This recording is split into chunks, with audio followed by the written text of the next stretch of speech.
Hello, boys and girls. My name is William Balentine, the Ventriloquist, and I'm here with Mr. Sonny the Parrot. Mr. Sonny the Parrot, how you doing today? I'm doing good. Well, that's good that you're doing good, Mr. Parrot. I just want to know one thing. I heard that you went out and got you a tooth pulled today from the dentist.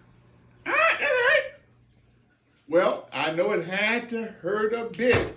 Oh, I know that had to hurt a bit.